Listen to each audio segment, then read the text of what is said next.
It's a pleasure to get back to work here in the new session after the holiday season, and I'd like to welcome all of you to meeting number 12 of the House of Commons Standing Committee on Transport, Infrastructure, and Communities.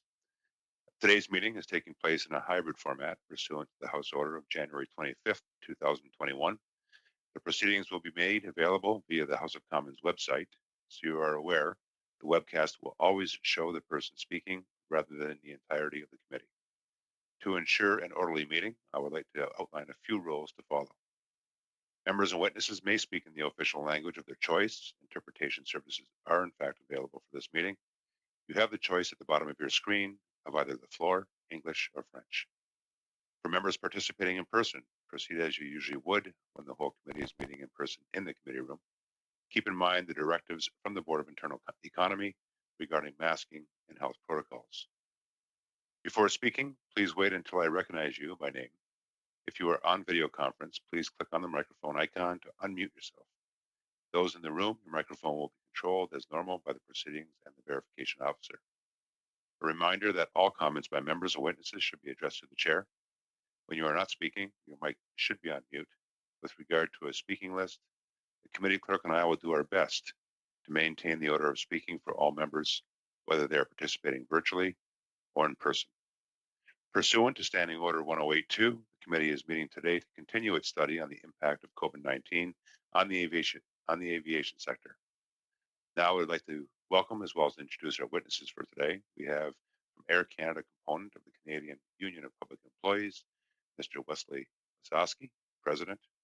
From the Airline Pilots Association International, we have Tim Perry, President of the Airline Pilots Association of Canada. The Canadian Union of Public Employees, Local 4070. And Christopher, I'm going to try my best on your last name. If I mess up, you can correct me later on. Christopher Brownbush, President.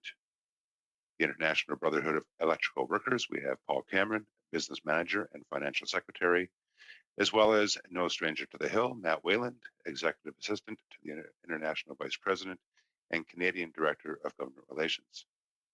Professional Institute of Public Services of Canada, we have Debbie Deveau, President, and Emily Watkins, Senior Advisor to the President. And finally, on behalf of Unifor, we have Jerry Dias, National President, as well as Kaylee Thiessen, Researcher. So with that, I'm going to go right into our witnesses for 10 minutes each. And we'll start off with the Air Canada component of the Canadian Union of Public Employees, Mr. Wesley Lasowski.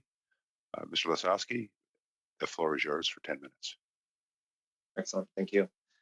Good afternoon. My name is Wesley Lasowski. I'm a professional flight attendant and the president of the Air Canada component of Canadian Union of Public Employees.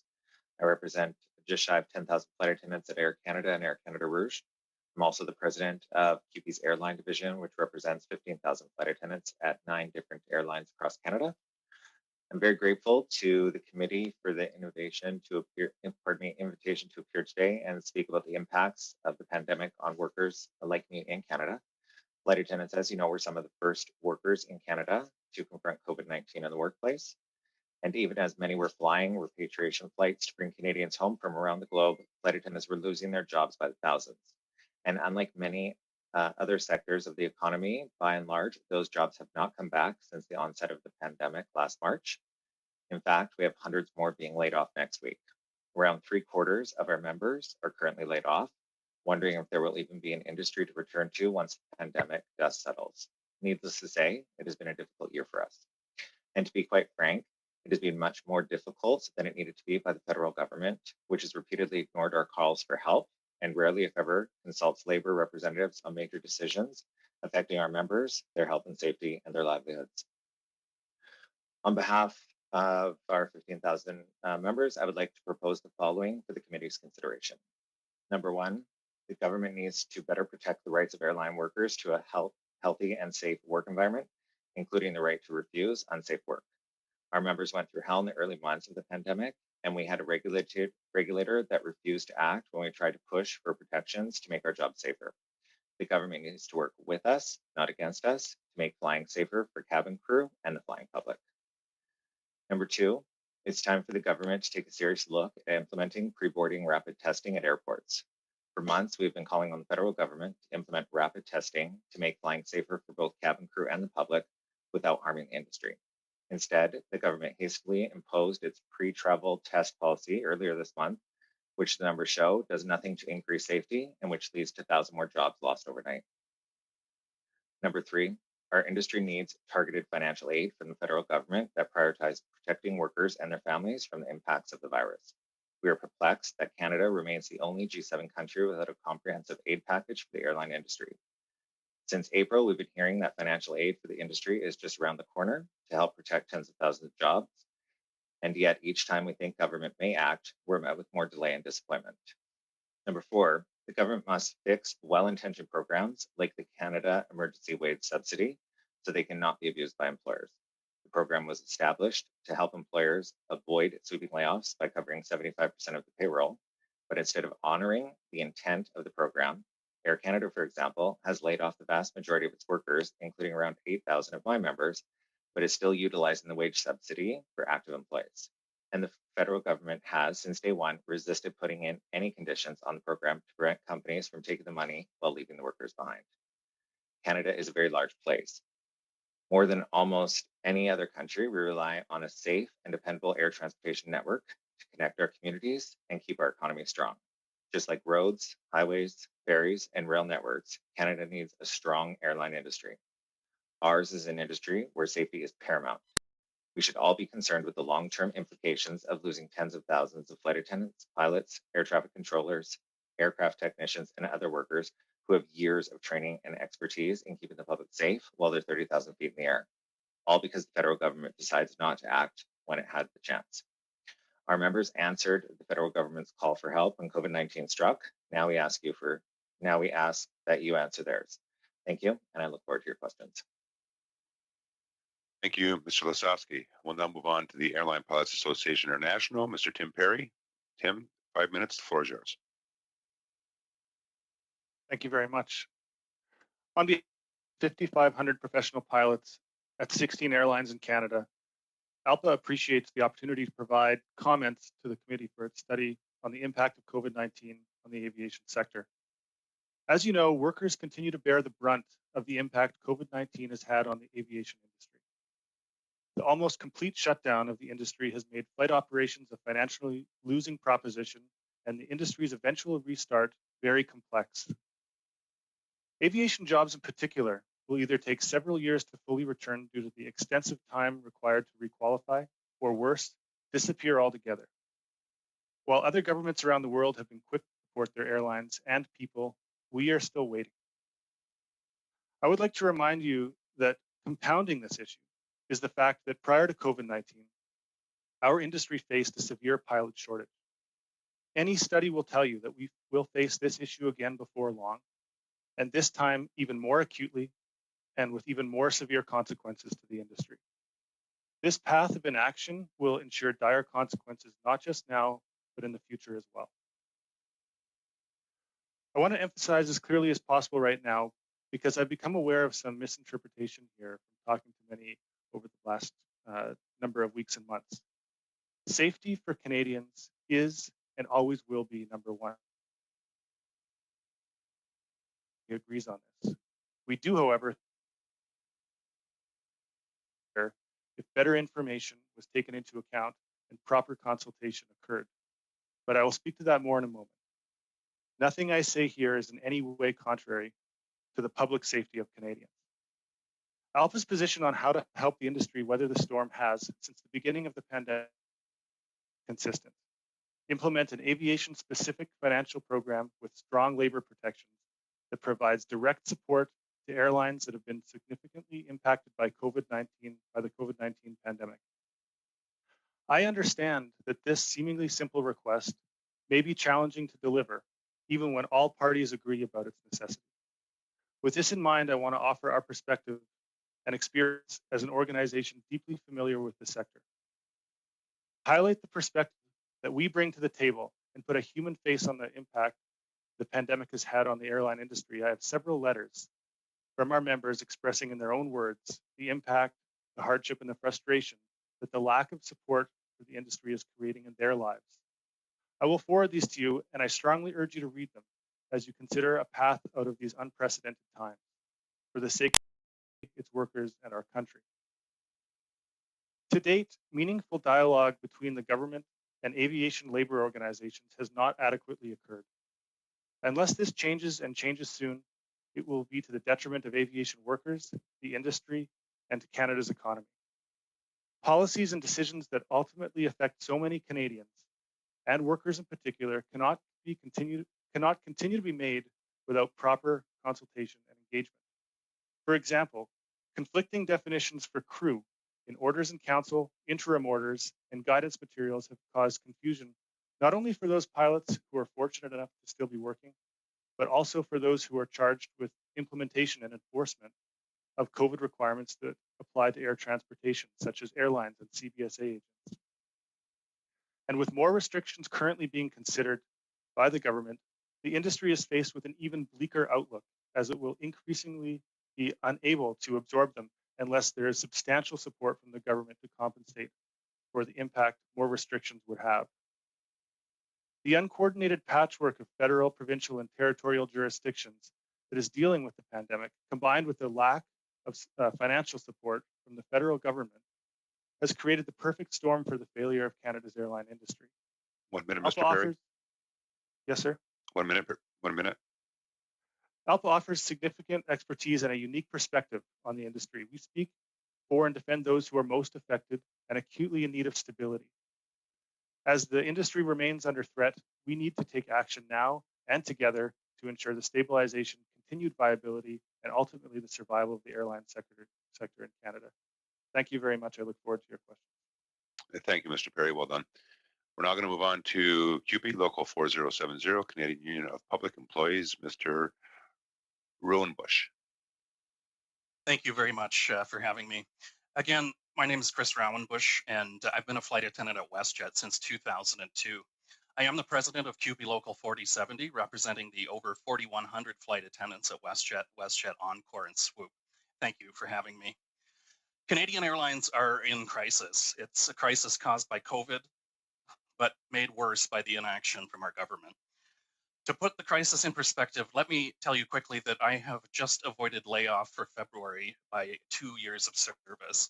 I've been employed by WestJet for 19 years, and there are currently no flight attendants with less than 17 years of service who are actively flying.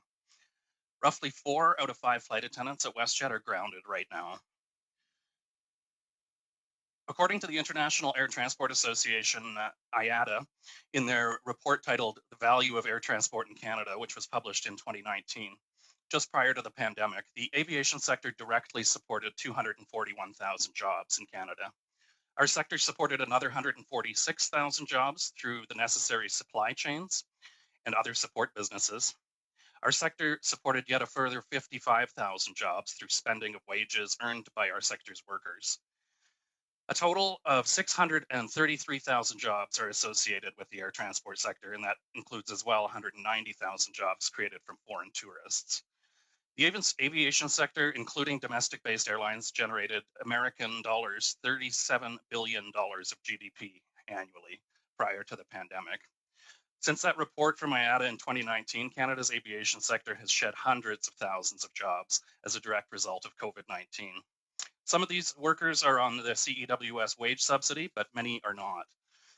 Irrespective of the wage subsidy, many fear that they may never return to their jobs, as airlines have shed capacity since the pandemic began, including both of Canada's largest carriers, WestJet and Air Canada, have yet again, starting in February this year, laying off many more of our members.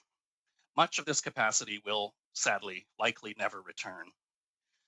At the WestJet group of companies, over 4,100 flight attendants were employed a year ago prior to the pandemic, and as of February 1st, a total of only 777 flight attendants will remain active. This is an 81% cut to our actively employed flight attendants. This is unprecedented.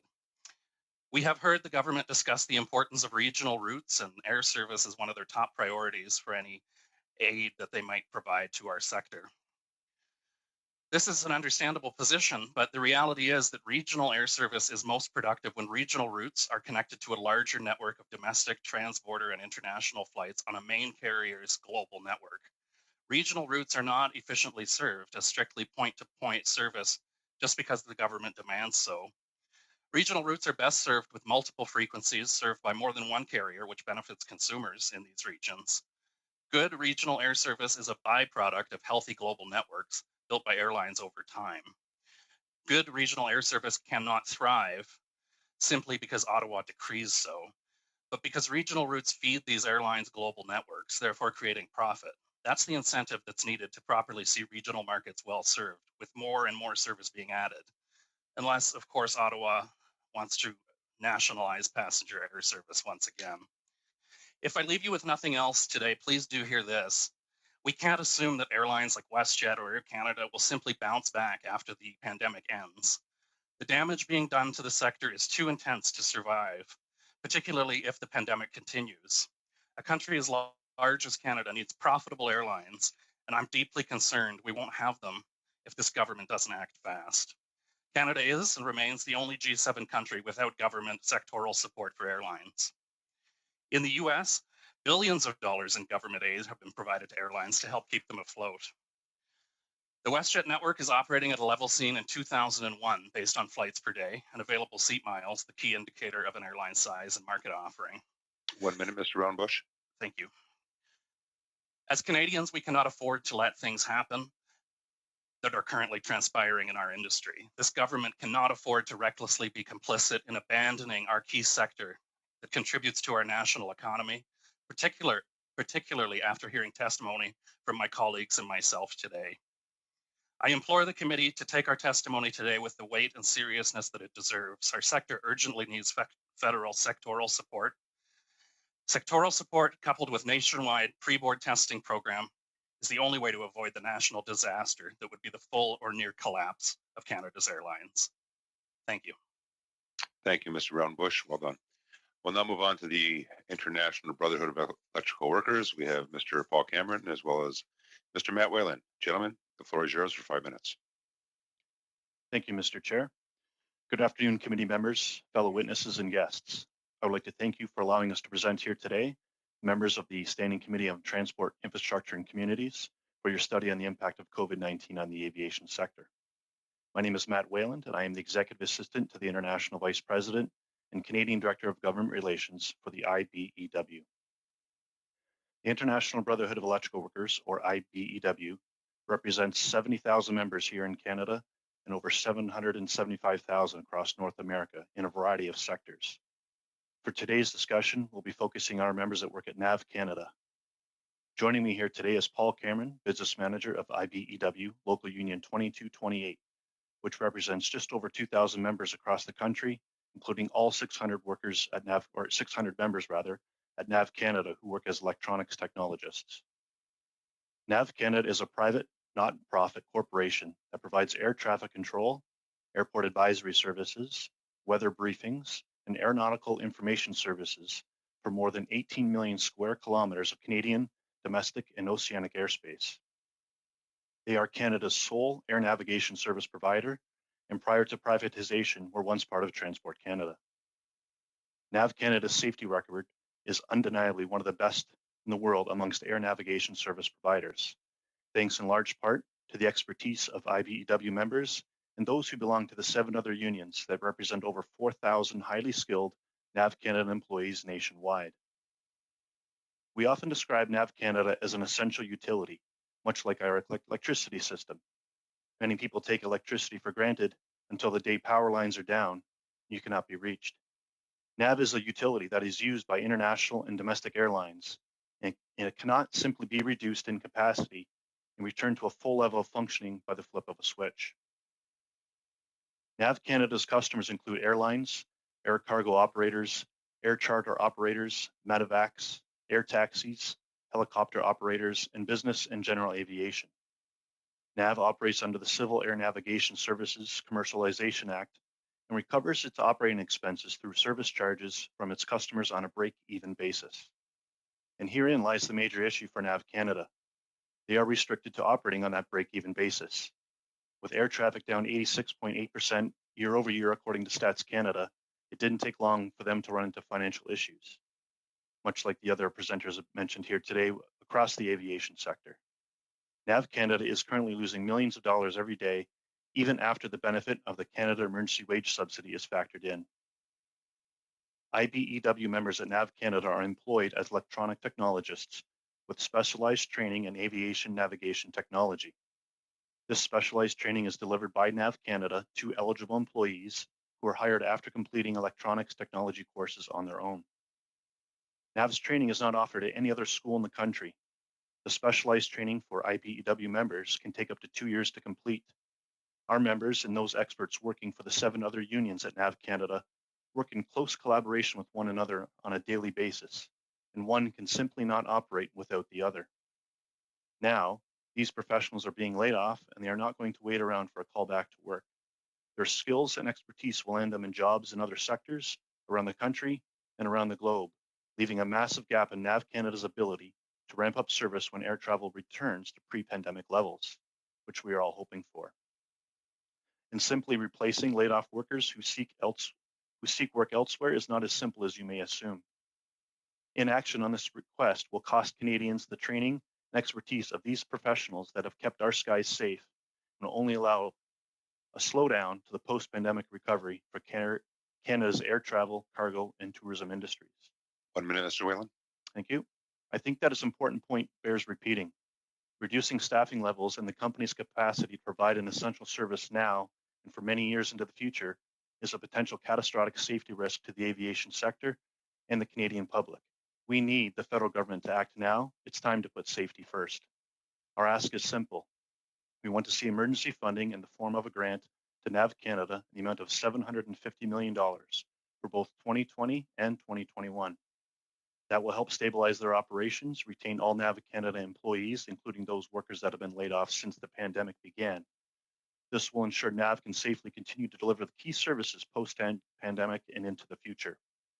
These measures must be in the form of a grant, as all cost recovery for NAV Canada would require higher fees that will only be passed on to airlines and other clients who are already devastated by the pandemic.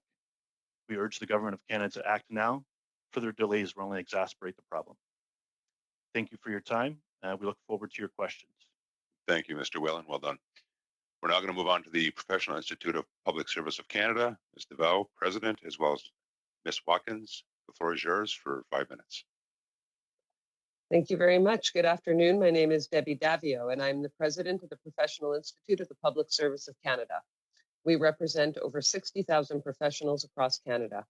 I'd like to thank you for this opportunity to present our concerns about the situation at NAV Canada and how best to ensure its continued viability.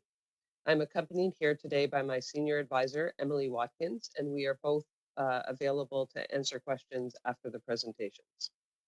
Our union represents some 475 engineers and information technology specialists at NAV Canada. Thanks to them, the Canadian Automated Air Traffic Management System is one of the most advanced and integrated flight data processing systems in the world. They are essential to providing services to commercial and general aviation from facilities throughout Canada. This includes air traffic control, flight information, weather briefings, aeronautical information services, airport advisory services, and electronic aids to navigation. And they are responsible for enterprise security and cyber activities. Since last fall, some 50 of our members have been given notice of their surplus status. I'd like to assure committee members that we are very much aware that NAV Canada is losing millions of dollars every day because of the dramatic drop in air traffic over the past year. And we understand that management had to scramble to put together a plan to deal with that, but much more needs to be done. The government must take immediate and decisive action to keep the company in business, protect the safety of air travel in Canada, and protect the jobs of people who ensure that safety. Continued cuts to personnel and the closure of facilities across the country are simply not the way to do that. An important reality for all members of Parliament and indeed all Canadians to consider is that air traffic control in Canada has only one provider, NAV Canada. Responsibility over air traffic control is not done by any other entity in Canada. NAV Canada has no counterparts, no competitors. The federal government needs to ensure that it has the support now that it requires to be able to resume its operations when air traffic returns to pre-pandemic levels. We have many concerns regarding the impact of the cuts will have on the company's long-term health of the air safety and of the company. Reductions in services and personnel have resulted in Canadians expressing safety concerns about their air travel. Remote and northern areas are heavily dependent on air traffic for many aspects of their daily lives: food, supplies, medical care, and travel in and out of their communities. They cannot be left without this critical access. Many facilities have been or are scheduled to be closed across Canada. Many more are under review. In what remains a male-dominated environment, many of the laid-off staff are women, often the most recently hired employees. Gender equality and diversity have suffered. NAV Canada is not a company many Canadians are familiar with, but that actually speaks volumes to the level of service and the stellar safety record they have enjoyed. They have not gotten much attention, but that's a good thing. But now we need to talk about the company because it needs the help of government and it needs it now. To address the current realities, we need the following.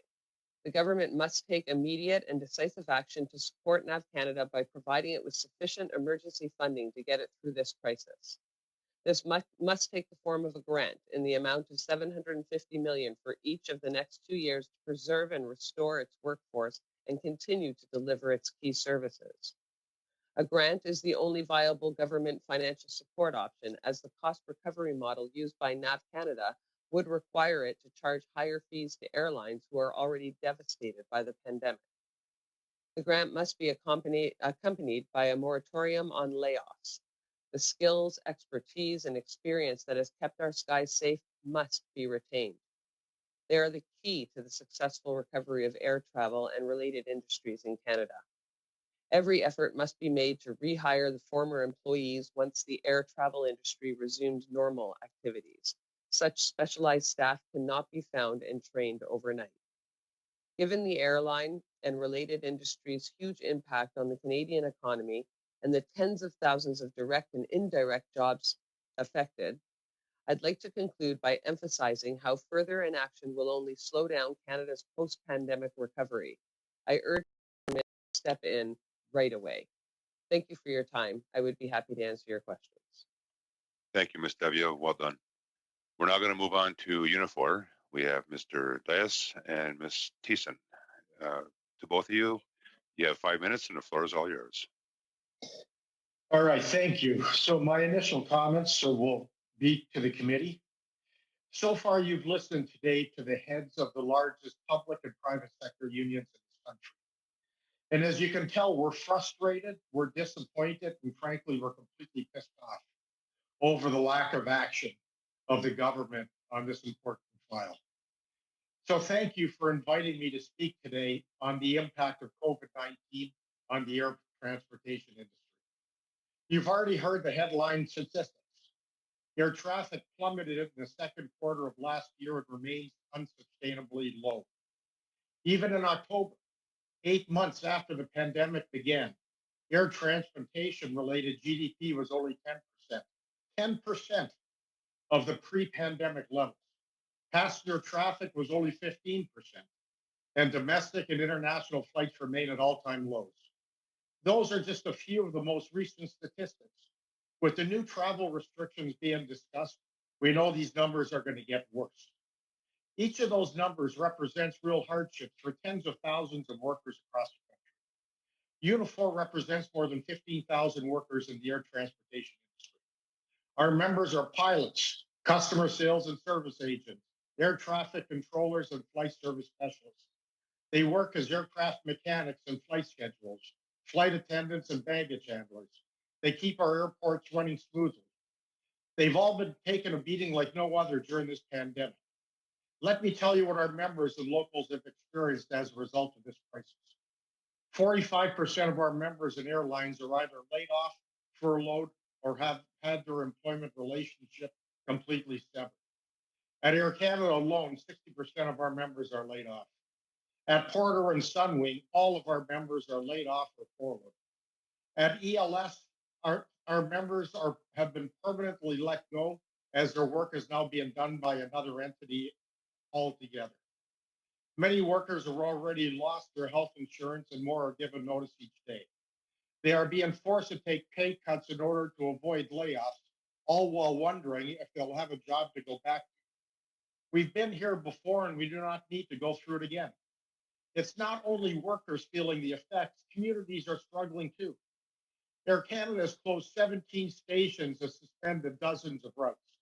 There is no guarantee these stations will open again.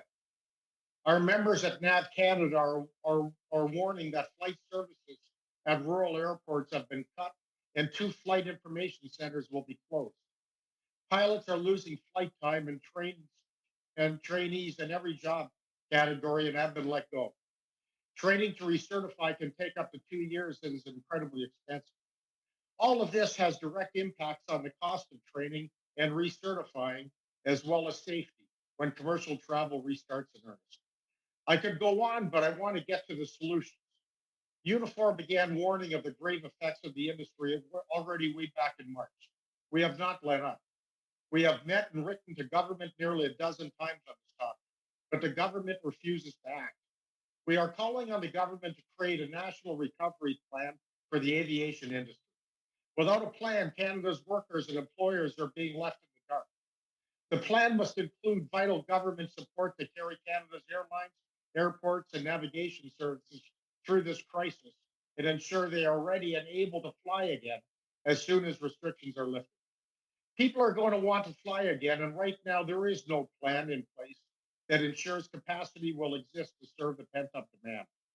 Globally, governments have provided airlines with nearly $150 billion in relief.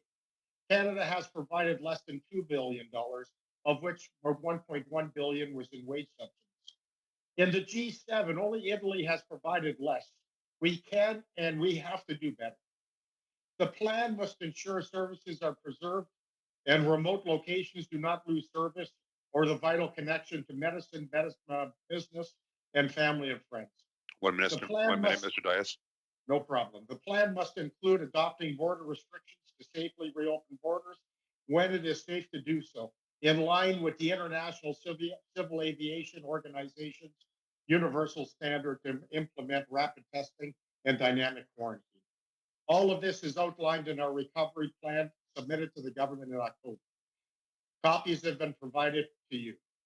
Finally, we need to make sure any plan focuses on an equitable recovery that builds a better industry for all participants. The stimulus after the 2008-09 crisis was critical to recovery, but it delivered recovery for the corporate sector while workers and families continue to experience long bouts of unemployment, stagnant wages, and precarious work.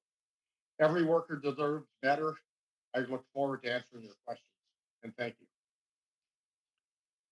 Thank you, Mr. Dias.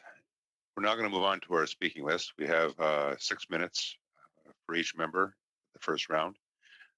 We have starting off Ms. Cusi for the Conservative Party, followed by Mr. Biddle for the Liberal Party, followed by Mr. Barcelou-Duval from the Bloc Québécois, and finally Mr. Bachrach for the New Democratic Party. Ms. Cusi, the floor is yours for 6 minutes. Thank you, Chair, and thank you to all of our witnesses who are here today. Chair, it's unfortunate, but I'm going to be moving the 2 motions that I put on notice.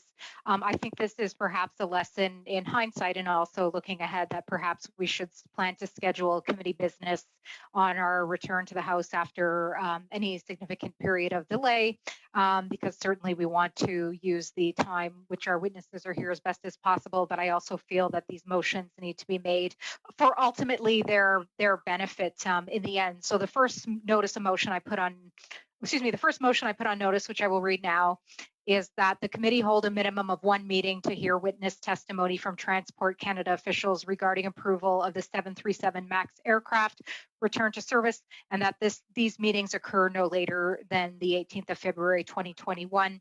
So, Mr. Chair, I did say a minimum of 1 meeting. This need only be 1 meeting, but I do think as we concluded the session in the early winter, or I should even say late fall, as I believe it was before December 21st, we went so far as we did not go so far, pardon me, as to put forward the idea of a national inquiry into the MAX. But I do believe that it is our responsibility to return to this issue for one final meeting with officials from Transport Canada, given their public justification on the record as to the rationale behind the return of the MAX.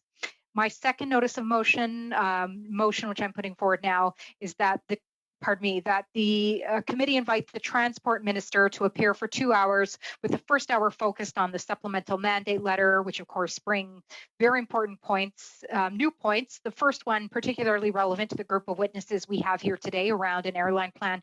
And if our witnesses, they all seem very astute to me as to this, and I'm certain that they've read this. Point number one, on the supplemental mandate letter. And the second hour, it says here on the pre-entry testing requirements, but given that it is front page news, I guess pages don't really exist in the news anymore, do they, Mr. Chair? The head of the news, we are seeing new travel requirements which we anticipate being implemented any day.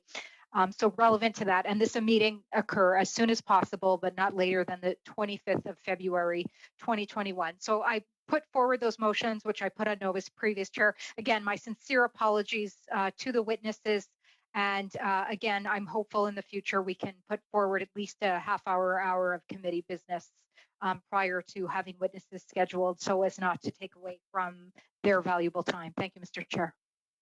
Thank you, Ms. Kusi, and I appreciate the sentiments.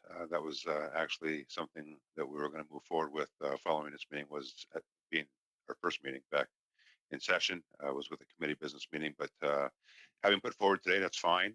Members of the committee, we have heard the motions. Mr. Clerk, do we have a handle on the motions? Yeah, the motions were already distributed to all members. I would just advise that we just take them one at a time. Thank you, Mr. Clerk. Mr. Clerk, if you can read out the first motion, please, for the members, please. That the committee hold a minimum of one meeting to hear witness testimony from Transport Canada officials regarding approval of the 737 MAX aircraft, return to service, and that these meetings occur no later than 18 February 2021. Thank you, Mr. Clerk. Members of the committee, are there any questions or comments on this motion? I see Mr. Sidhu. Mr. Sidhu, you have the floor. Thank you, Mr. Chair, and thank you for the witnesses for being here today. I do believe these are important matters to my colleague there, but I think that we need to respect the witnesses' time here. I do believe the minister should appear because these are very, very, very important issues that relate to all of us here. But I think this is a discussion that we should be having after we speak to our witnesses today. Thank you, Mr. Sidhu. Mr. Biddle. Thank you very much, Mr. Chair. And I guess I apologize. I'm having some technical difficulties and I've moved closer to my modem, but that may also mean that I'm closer to my toddlers and they might be coming in very soon. So I do apologize in advance to everyone. I'm a little disappointed we're moving this motion now. I agree with Ms. Kusi that we should be setting aside committee business, but I guess it's not surprising that we're doing this when Labor's here to testify. We don't have a objection to the minister appearing or members of committee appearing. The only request that we would make, and we hope it's a friendly amendment, that we just work with that the clerk work with the minister's office to find a time, that we don't necessarily set a timeline. As I messaged Ms. Kusi earlier today, the minister is happy to come to the committee in and around that time. We just want to find a time that works both for the minister and for the committee, rather than setting the firm deadline. And if we can just change the language to say as soon as possible, or the clerk will work with the minister's office to find time, we're happy to support that motion and the officials coming to committee. Lucy, do you want to respond? Yes, and again, it's unfortunate that we did not, frankly, the government did not plan for committee business prior to calling in witnesses. Also, Chair, the clerk did read out the first motion, which is the motion we are talking about, and Mr. Biddle was addressing the second motion. So this one was in regards to the MAX. So I think since clearly the government has no comments about the MAX, since they've already moved to the second motion, then perhaps I would call the question for the first motion, please. Thank you, Ms. Kusi. Any further questions or comments? I see Mr. Biddle's hand shaking there. Mr. Biddle, go ahead. My apologies, my raise hand feature doesn't seem to work, and just want to clarify one point. The government doesn't schedule committee business. It's the committee that schedules committee business, and we happen to be in the minority on this committee. So that's a bizarre comment. I'm sorry for trying to save some time in addressing both issues. Again, with respect to the one issue, we do not have a problem. I guess as an issue of clarification, are we reopening the previous study? Is this a separate study? Just to clarify that point. Thank you, Mr. Biddle. Ms. Cusi?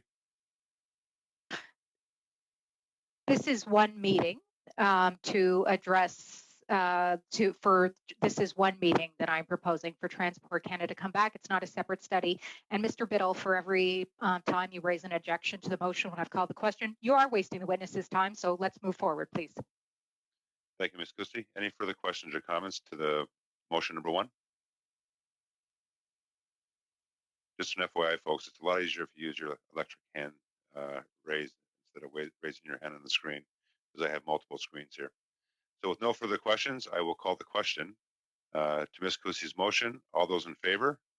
Actually, Mr. Clerk, I guess virtually you have to do this. So the floor is yours. Okay, the question is on the motion with regard to the 737 MAX aircraft. Mr. Biddle? Yes. Mr. El Khoury? Yes. Ms. Jasek? Yes. Mr. Rogers? Yes. Mr. Sidhu? Yes. Mr. Cram? Yes. Ms. Cusi? Yes. Mr. Shipley? Yes. Mr. Soroka? In favor. Monsieur Barcelou Duval? En favor. And Mr. Backrack? I'm in favor as well. Thank you, Mr. Clerk. 11 yeas, 0 nays. Thank you, members. Are there any questions to the second motion that was put on the floor? Mr. Clerk, did you want to read that motion out, please, for clarity for the members? Sure.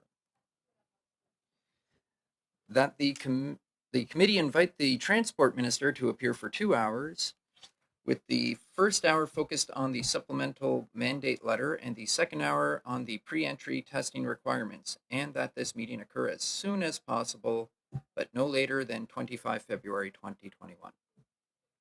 Thank you, Mr. Clerk. Any questions or comments?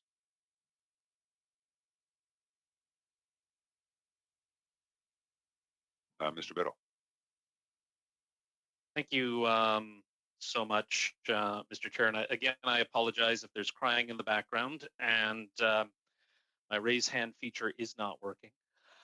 But again, we're requesting hopefully a friendly amendment that Minister come, but that it just leave it a little bit open in terms of scheduling with the clerk to find a time for the minister to come. So I'm hoping the Conservatives agree to that point. It's not a matter of months, it may be a matter of an extra week. Thank you, Mr. Biddle. Any further comments on that? Ms. Cusi, do you want to comment on that? Yes, for the sake of congeniality and the sake of our witnesses, I will go along with that it is for 2 hours, but that a week is a more flexible time frame is provided. But Mr. Biddle can certainly be certain, as well as the rest of the committee, I will be coming back with another motion should it be beyond the reasonable amount of time which Mr. Biddle is putting forward. So I will be friendly to that amendment. 2 hours within the, I'm not sure how the clerk would suggest we word it, and I apologize to the interpreters. I can hear myself popping. The reasonable time frame, we said here February 25th. I'm looking at my CPAC sitting calendar, then I see the time beyond that would be March 12th, which is a lot of water under the bridge before that time. But certainly if we could, if it's not by March 12th, I will be coming back. Thank you. Thank you, Ms. Cusi. Any further comments or questions, members? With none, I'll call the question. Mr. Clerk. I believe Mr. Rogers had his hand up. Mr. Rogers, did you have your hand up? Yes, Mr. Go Chair, ahead. and I'm not sure the thing is working well, but anyway, no, Mr. Bettel actually covered the points that I wanted to cover, so I'm good. Thank you, Mr. Rogers. Further comments? With none, Mr. Clerk.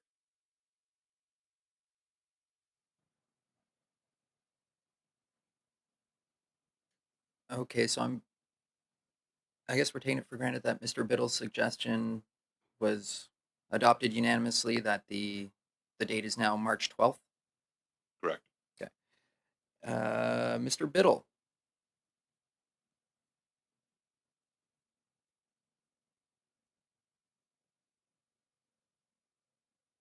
Okay, we'll come back. Monsieur El Khoury. Yes. Ms. Jasek. Yes. Mr. Rogers. Yes. Mr. Sidhu. Yes. Mr. Cram. I vote yes. Ms. Kusi.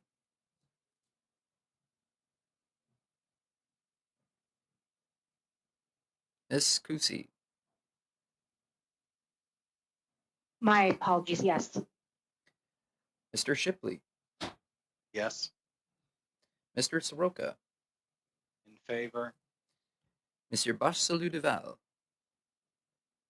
En faveur. And Mr. Backrack. I'm in favor as well. Thank you.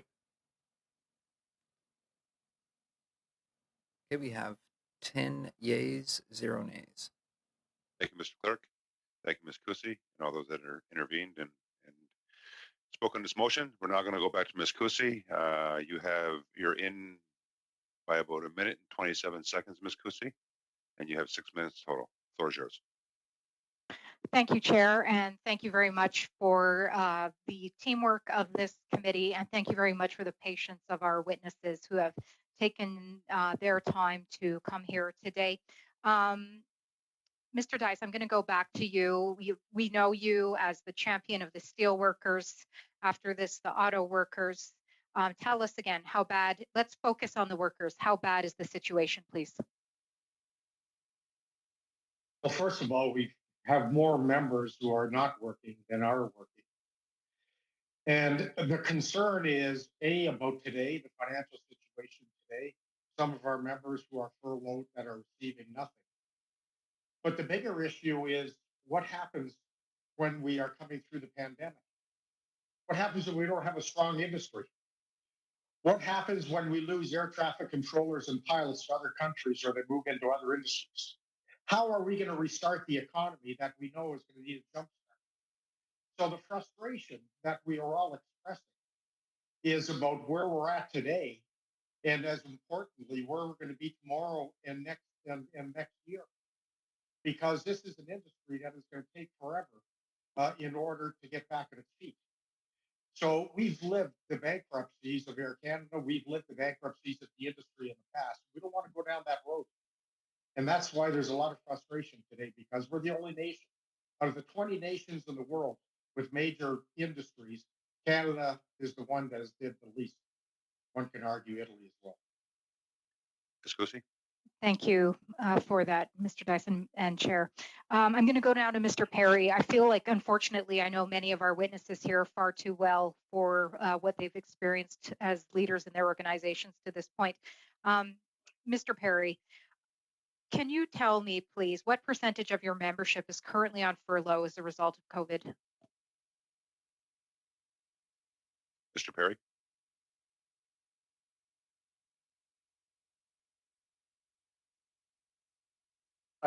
I was actually able to hear the question, and I've all of a sudden got a dial tone in my ear. I don't know where that's from, and I apologize. I'm actually hearing nothing but a dial tone. Thank you, Okay. Mr. Perry. Ms. Kusi, go ahead. Sure. Okay. So, Mr. Perry, can you hear me now or no? If you can't answer me within a second, I'm assuming you're just hearing a dial tone. I'm sorry. Yes, it has gone away. Okay. Excellent. Let's go right away. What percentage of your membership is on furlough as a result of COVID, please? Okay. Thank you. And I apologize for the earlier issue. It happens more than you think here. Don't worry at all. Okay. So, there are tens of thousands of aviation workers that are unemployed or furloughed or had their employment terminated. At ALPA, we nearly or approximately half of our 5,600 Canadian members have been furloughed. I think the point is, and I really want to pick up on what Mr. Dias mentioned earlier, employment is one thing, and it's in a very bad, precarious situation. But employment security worsens daily, and this number has the potential to grow significantly if the industry remains unsupported. Not only that, the industry will be unable to support employment to the degree it has historically if it doesn't receive support now. So, and we've got very practical solutions on how to maintain employment as we go forward, and it means better air policy, border policy, testing and quarantine measures, but also support for the industry that will allow it to be there in the future. It's not an industry where you can flick the light off and have it just be flicked on again. And Mr. Perry, I'm going to go to a question which I think is very important for you to answer. Thank you. Pardon me. I'm sorry if I can just interject for a quick second. Mr. Certainly. O'Curry, can you go on mute, please? And Ms. Kusi, can you just raise your mic a bit? You're Thank you. I'm having trouble finding the sweet spot for the mic today. My apologies. No problem. All right. Thank you, Chair. Mr. Perry, this is possibly the most important question that will be asked today. Can you explain to our committee why you believe the airline industry has, or pardon me, why the government support for the industry is in the public interest? Because I believe we have a committee here and more importantly, a government here that doesn't care about the 200,000 votes of your sector. They see no benefit beyond it, and so they've left you behind. Can you tell this committee today, please, why government support for the industry is in the public interest and why they should care about this, especially as we're going into an election here soon? Thank you, Ms. Kusi. A quick answer, Mr. Perry, please. Yes, sir. And thank you for the question. Canada depends on air transportation perhaps more than other countries in the world. It's in the public interest that the industry not only survives, but is in a position to thrive when COVID is behind us. And I think it should go without saying that an industry that has the capacity to invest in its future, remain environmentally, socially, and financially sustainable and is able to recover is in everyone's interest. Those are very important factors.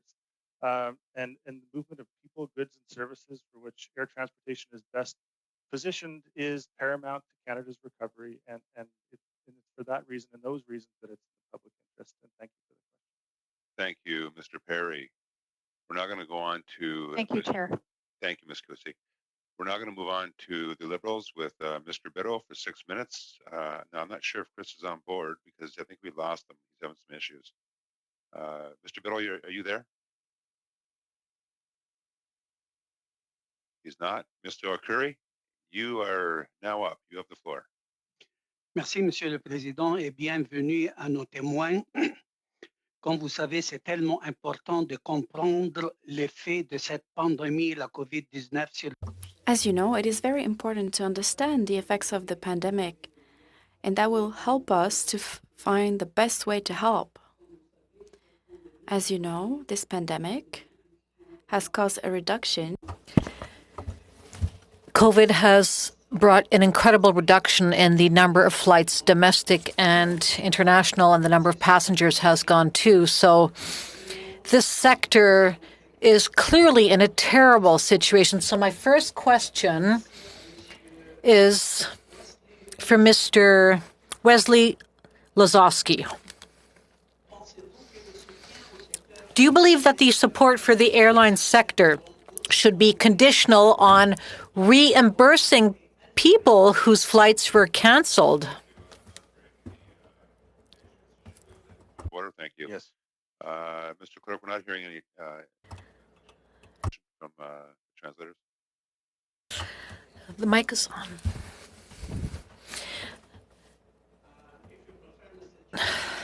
I have no problem. No, we'll fix this, Mr. O'Curry. Thank you for that, though. Mr. Clerk. If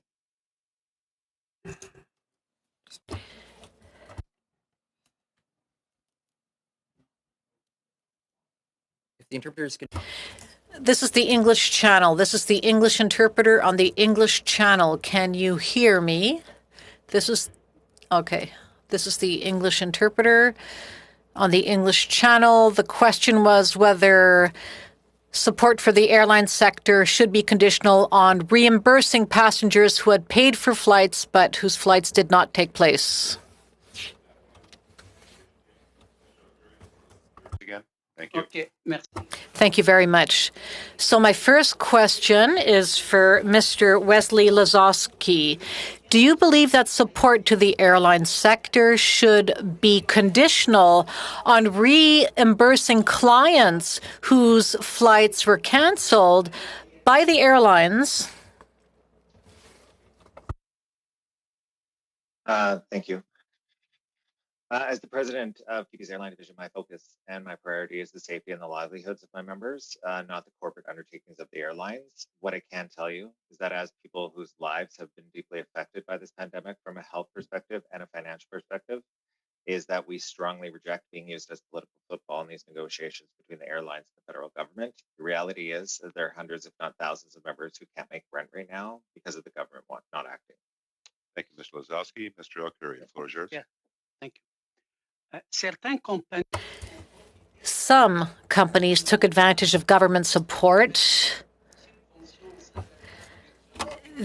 They took advantage of the Canadian Emergency Wage Subsidy. Now, that program was supposed to help employees. So my question is for Mr. Rowenbush. Do you believe that regulatory changes should be made? Are there any you would like to suggest to help keep on protecting employees under the Canada Labour Code? Thank you for the question, Mr. O'Curry. Under the Canada Labour Code, we do strive to ask for conditions and additional policy to be made that do protect the interest of our membership. The focus that we're focusing on right now really does have to be surviving this crisis, quite frankly. Our employers are in a situation where, well, mine specifically, I speak on behalf of the Western flight attendants and Swoop and Encore. Employers, I would imagine, across the industry, from what I'm hearing today, are very much in a position of will they survive? So we're focusing on asking for policy changes that will allow for that to happen. In terms of Canada Labour Code changes, I think that's something that we would want to look at down the line once we get through the pandemic. Thank you, Mr. O'Curry. One more quick question. Yes. Ma question est. My third question is for Mr. Jerry Diaz. I understand your point of view, which is that only 1 or 2% of COVID-19 cases can be connected to international flights. But what would you say to my constituents who are afraid that these 1 or 2% might be critical to transmitting the new variants of the virus? A good question. I share this frustration as your constituents because all of us on this call, our preoccupation is with safety. But what we're talking about is, number one, safety comes first. You can't leave anything to chance. But what are the measures that can be put into place? Rapid testing, making sure that people are quarantined, making sure that the industry receives the type of financial support from the governments in order to come through this. So much of our presentations are dealing with the economic carnage that our members are facing today, but we're every bit and more concerned about the long term. So look, we all share the same fear of COVID. There's nobody here that's suggesting anything different, but what we are suggesting is that we need a plan. We need a plan once and for all. And here we are 10 plus months into a pandemic, and we still don't have rapid testing. We still don't have a whole host of And I can argue that we are lagging behind some countries in this regard. Thank you, Mr. Dias. And thank you, Mr. Alcuri. We're now going to move on to our third presenter for this first round, Mr. Barcelou Deval, for 6 minutes. The floor is yours. Merci beaucoup, Monsieur le Président. Thank you very much, Mr. Chairman. First, I'd like to thank all of our witnesses who are here today and who are talking about a crisis. And I believe they are all doing so with a great deal of sincerity and a feeling of urgency. I would also like to invite my Liberal colleagues to listen to our witnesses and to take their concerns into account and to think of the future of these people who are going to need to work in future. So hopefully we can settle this issue by helping the airline sector. Mr. Lazowski, Air Canada employees today. I know you represent flight attendants. Have you had a meeting with Mr. Garneau, or rather with the new minister, or will you have a meeting with the new Minister of Transport? Okay, thank you very much for the question. We've definitely reached out to the new minister for a meeting. We have not had a meeting at this point yet. No. Merci, Monsieur Lazowski. Monsieur Perry, combien... Thank you, sir. Mr. Perry, how many meetings have you had with the new Minister of Transport? Mr. Perry? We have yet to meet with the new Minister of Transport, although we expect to meet with the Minister this week for the first time. And that would be it. Et avec l'ancien ministre? How many times did you meet the former Minister of Transport? I believe we had one meeting of a coalition of union leaders. Monsieur Rahnbusch, combien de rencontres? Mr. Rahnbusch, how often did you meet with the former or the new Minister of Transport?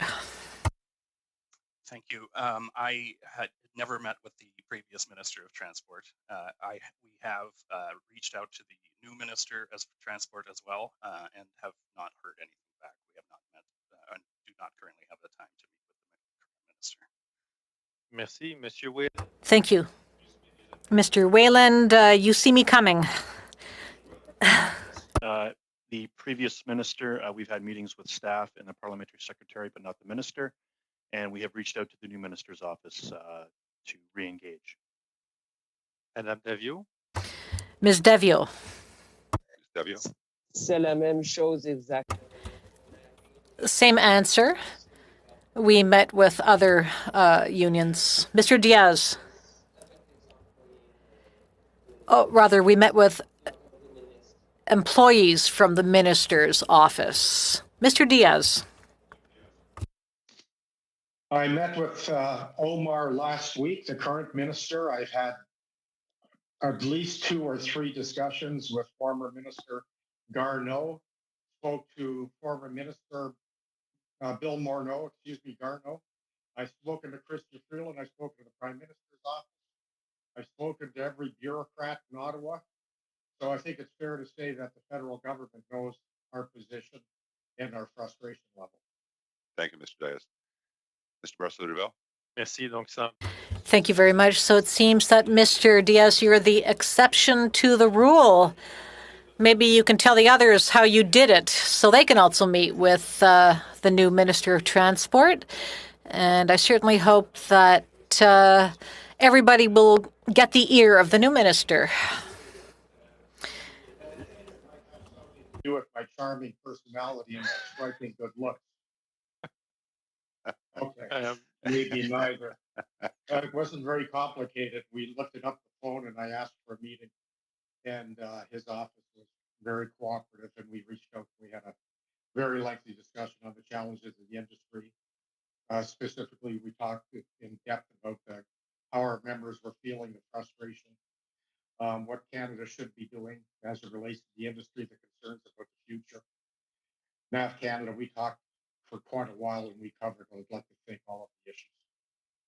Merci beaucoup, Monsieur Diaz. Thank you very much, Mr. Diaz. Your observations are duly noted. I'd like to come back to Ms. Devio. and talk about NAVCAN employees whose situation might be a little different from those who work directly for the airlines. We know the airline sector is in crisis, but NAVCAN provides an essential service throughout the country, including in Quebec and in isolated regions. So I would like to know what the consequences will be of the cuts that were made to NAVCAN on the quality of the service and on the regions. The question, I mean, as you know, we represent only a certain segment of the workers at NAV Canada, but collectively, the workforce at NAV Canada is going to be essential to the recovery of the entire aviation industry. When we talk about aviation, we can't just look at the airlines, although that is an important piece. The airlines aren't going to be able to fly if NAV Canada services aren't in place. More specifically, the cuts that are planned are already closing down some of the regional airports or downgrading the type of service that's being provided. And many of you will see cuts in your community because of those issues related to NAV Canada being unable to continue to provide service in those communities. So basically, the whole aviation industry is going to require a strong and stable NAV Canada, and cuts now, unfortunately, cannot be recovered from quickly. As some of my colleagues mentioned, the training that goes along with these sort of highly specialized jobs takes, upwards of 2 years, and these types of professionals will be sought after either elsewhere in Canada or around the world, and they'll be difficult to get back. So it's not an industry that can recover without NAV Canada, and NAVCAN can't recover without its workforce. Mr. Barcelona-Duval, quick question. Oui, ben, To conclude, Ms. Davio, how can you justify, or how do you think the government can justify Translation again.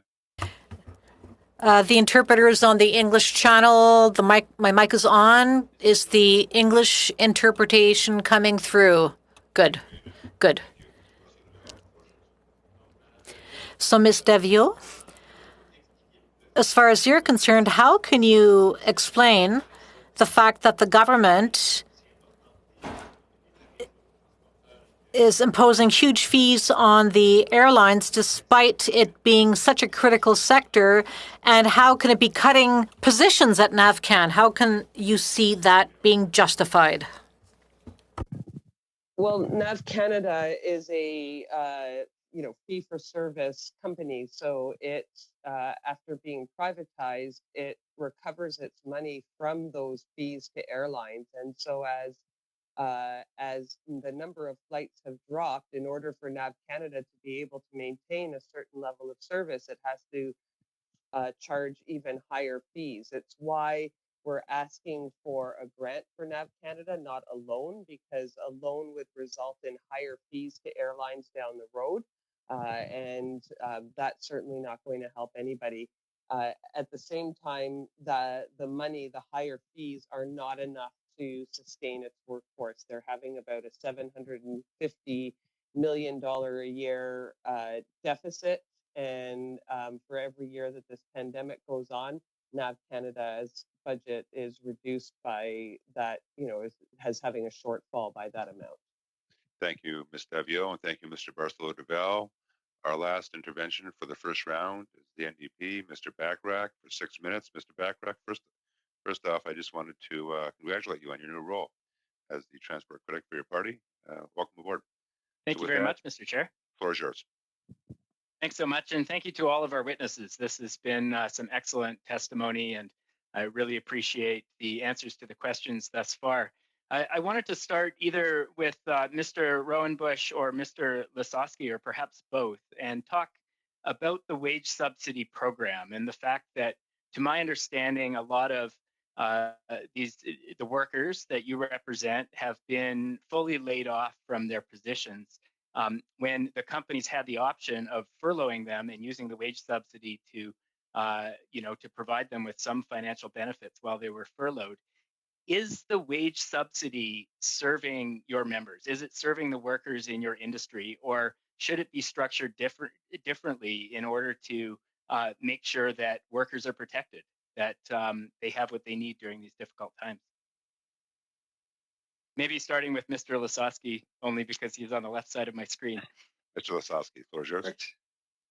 Thank you. I appreciate it, and I appreciate the question.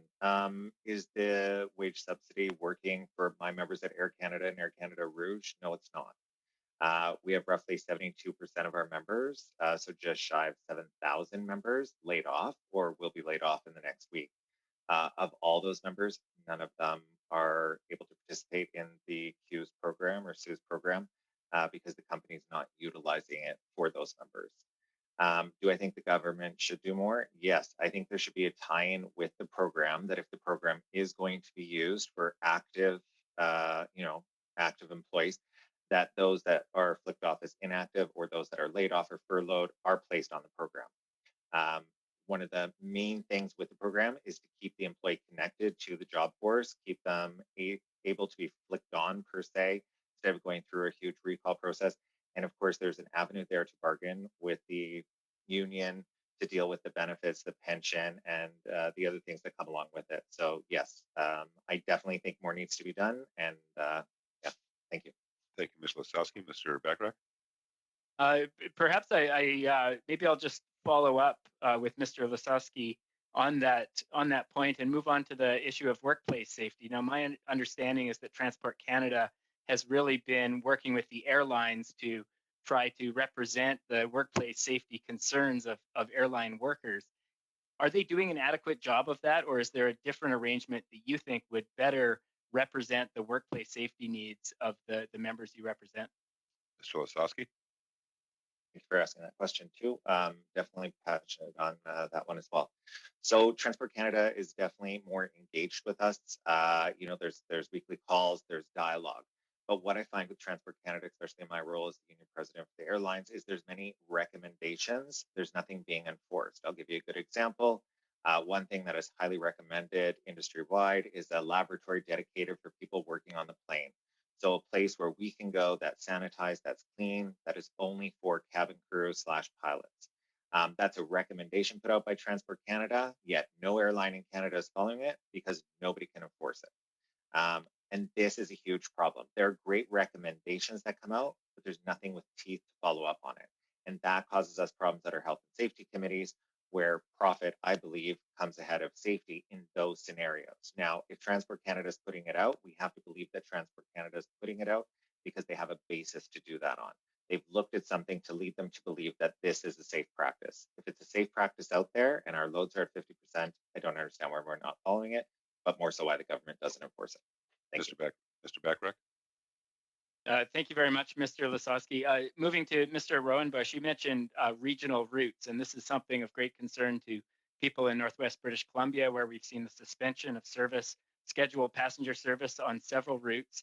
Now, you mentioned the importance of those routes being connected to international routes or longer haul routes. But we're at a time right now when it looks like the public health advice is against international travel, and yet there's an immediate need in regions like the one I represent for those regional routes to be maintained at some basic level of service. Is there a way to structure this federal financial relief in a way that keeps those regional routes whole at a basic level of service for absolutely essential travel, in your mind? Thank you for that question. And yes, absolutely.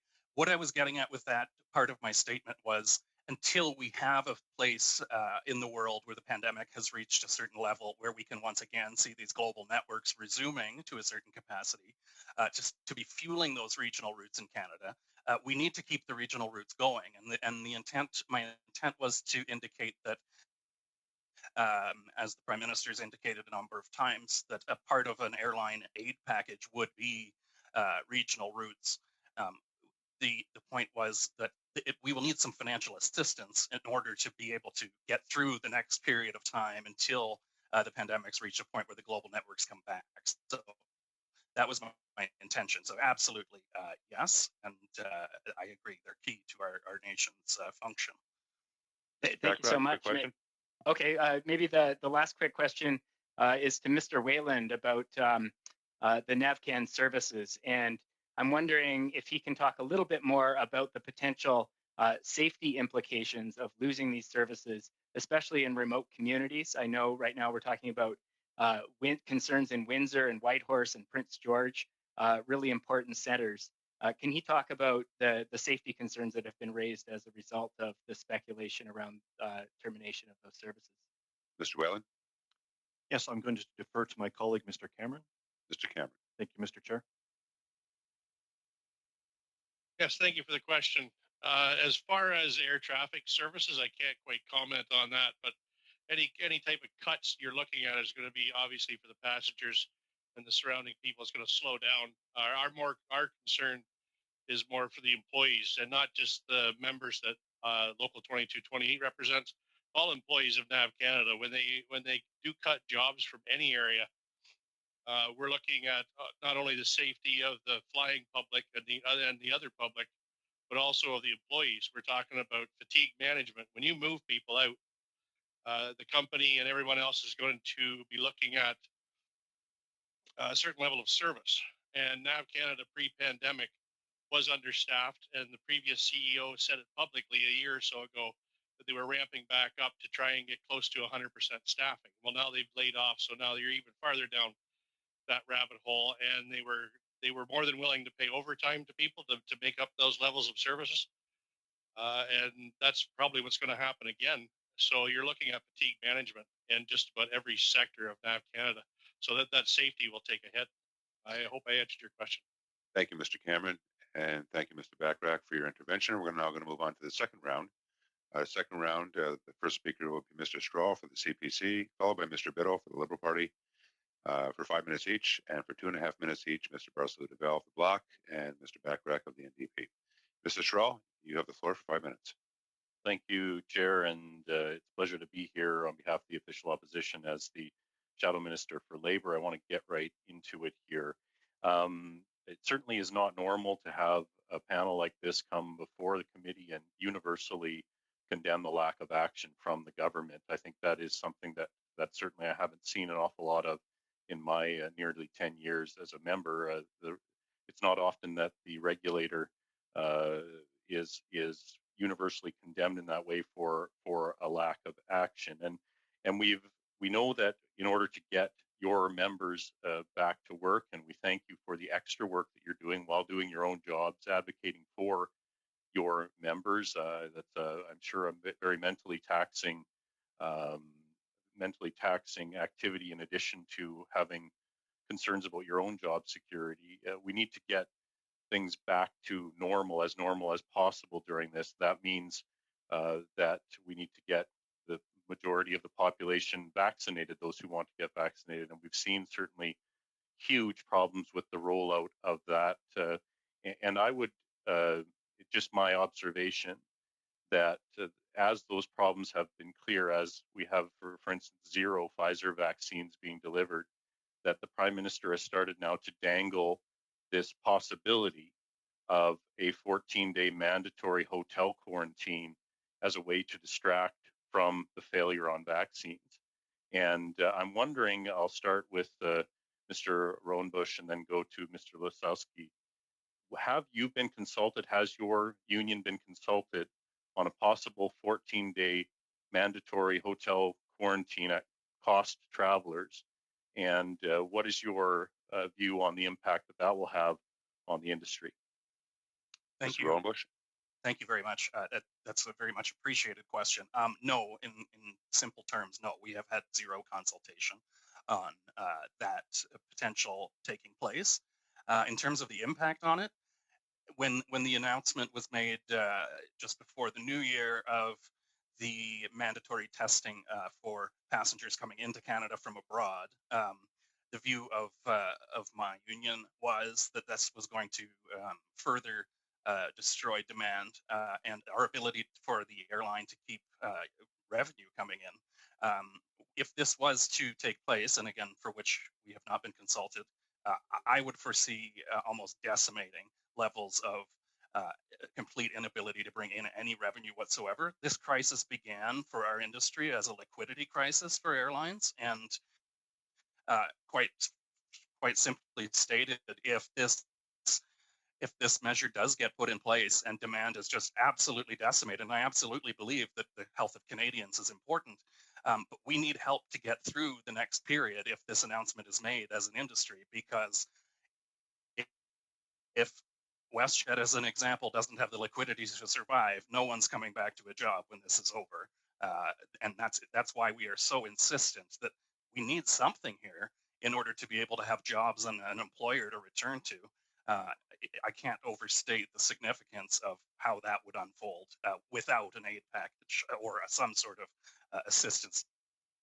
Okay, thank you. And maybe I'll get Mr. Lasowski to take this next one. You talked about the Canadian Emergency Wage Subsidy and how it wasn't serving, certainly wasn't serving the people that have been laid off and are not receiving it. I wonder if you had any comments, or that your union had any comments on the fact that foreign carriers, foreign-based carriers, were collecting the Canada Emergency Wage Subsidy when they're not Canadian airlines. I wonder if you had any comments on that. So I've heard of that, but again, my only comment would be back to what I originally said, is without a foundation on how the program's supposed to work, of course, anyone that feels they're entitled or has an entitlement to it is going to take it. And I think that's the primary foundation behind a program like this, is you have to have conditions and you have to have something set so the expectation from the employers is there. But more importantly, so everyone that should be entitled to it, especially those Canadian companies that are laying off thousands and thousands of workers, can utilize it to assist in supporting those people. Mr. Straw. Thank you. And Mr. Diaz, you obviously have a very productive and positive working relationship with this government, as evidenced by the fact that you've had several meetings with ministers of transport when the other witnesses have been unable to get one. I'm just wondering, in October, Unifor came out and strongly suggested that rapid testing could be a savior for the airline industry, for your workers. Why do you think the government has ignored that request? Why has there been no action to increase rapid testing for the airline sector for the last number of months? Mr. Diaz? Well, there's no question it's been a moving target since October, but it's no justification for why we wouldn't put into place some of the basics as we're heading towards an element of normalcy within the industry, and we're clearly not there now. So there's a variety of things that we have suggested that have yet to be done. I mean, we said to the government, right now, we're talking about NAV Canada and the increase that they're given to the airlines as it relates to gates and landing fees. Our argument is NAVCAN needs the money, but the government should be doing that because the airlines can't afford the extra cost. Same thing, the government should be waiving the fuel tax right now. We should be doing certain measures for Canadian companies. I wouldn't be giving the fuel subsidy. I wouldn't be giving the landing fees to international carriers. Their governments, by and large, have already given them billions. And one of the things we've also raised with the government is most of the airlines aren't asking for free money. They're saying, look, give us, we were talking about $7 billion for the entire industry, a 1% loan over 10 years. So loan, fuel tax, landing fees. That helps NAV Canada. It helps the industry. But so far, we're hearing a lot of crickets. Mr. Straw? So my next question will be for Mr. Perry. I wanted to get you to follow on. Again, there's been, I think, haphazard, the announcement to have people have to secure a test when they were abroad. Many of them had already traveled. We heard that 50,000 reservations were canceled almost immediately. What would the impact now? We're hearing a similar thing where premiers and the Prime Minister are now openly musing about severely increasing the quarantine for travelers. What would the impact be on the Pilots Association and on your members? Thank you, Mr. Straw. Quick answer, please. Well, I think it's difficult to overstate how that impact. The industry is hanging by a lifeline, and that and it would prevent any traction that could possibly be gained from happening.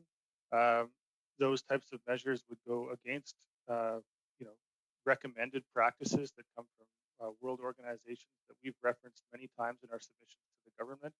And there's a better way of doing that with testing and evolving our quarantine measures that achieve safety for Canadians and can allow the traction to happen in our industry. I could go on, but I mean, it would be devastating. Thank you, Mr. Perry. We're now going to move on to Mr. Biddle. Mr. Biddle, you have the floor for 5 minutes. Thank you very much, Mr. Chair, and I want to thank all of the witnesses for advocating on behalf of all your members. I, along with the chair, represent a region that's a tourist industry, and anything connected to the tourist industry, but especially airlines, has been devastated by this, because ultimately we're telling Canadians to stay at home. That is, we want to control the spread, and that is the least risky thing to do. And every time we step outside of our house, the level of risk increases. I was going to talk about, because we'd heard from the National Airlines Council, who lobbies on behalf of the big airlines. And I was a little worried about when I heard from them, when we asked them about refunds, regional routes, maintaining aerospace contracts, executive compensation, opening their books and hiring back employees as conditions. They really skated through that. And though I do take the point of Mr. Lazowski that that's between us and the airlines, but I think it's important to state that everyone in this room and everyone in this call wants to see compensation for the airlines, wants a successful industry, but there's steps that we have to go through. I guess I have a question for a few witnesses, because we've heard it in the past about rapid testing and the medical side of it, that up to 30% negative rate is what we've heard on rapid tests. Is this an effective way to reboot the airline industry? And I guess I'll direct that to, I believe it was Mr. Rowenbush, Mr. Lazowski, and Mr. Diaz who brought it up. With that level of air, is that going to be effective? Mr. Rowenbush? And just to clarify, you're talking about rapid testing specifically, or other types of testing? Rapid testing. Rapid testing. Rapid. Thank you. Okay. Thank you for the question. We, as the union for our 4,100 flight attendants, we feel that rapid testing, there's still an element of risk with rapid testing, and rapid testing will help in the short term, but we do feel that that this government does need to create a framework for just frankly world-class testing and arrival procedures for airlines to follow. This needs to be something that's not sort of a mishmash of different things. This needs to be integrated into public health policy, and it needs to very much be a part of the long-term thinking to help this industry survive. Rapid testing, in the very short term, would absolutely be better than what we have today, but we think it needs to go further than that into a sort of a national framework for arrival in full PCR testing, or whatever the case may be. Mr. Biddle? Oh, if I can ask that same question to Mr. Lazowski. Mr. Lazowski? Mr. Diaz. Yeah, thank you. So I completely echo what Chris just said. And I think to paint a picture, since we've been doing the testing on departure, the 72 hours out, we've had 134 flights as of yesterday come into the country with COVID positive passengers on board since January 9th. That rate there is a concern. A rapid test is going to narrow that window down from 72 hours to a closer time frame of when somebody gets on the plane. If you were to do it on the outbound, which I strongly have been suggesting, advocating, however you want to put it, through the union, Air Canada component, and the airline division, it would make the environment on board safer. So a rapid test, may have its flaws, much like the other tests, but at least it's something a lot closer time frame. And I think the results would be a lot better because you'd be dealing with a real-time scenario opposed to 72 hours out. Thank you, Mr. Diaz.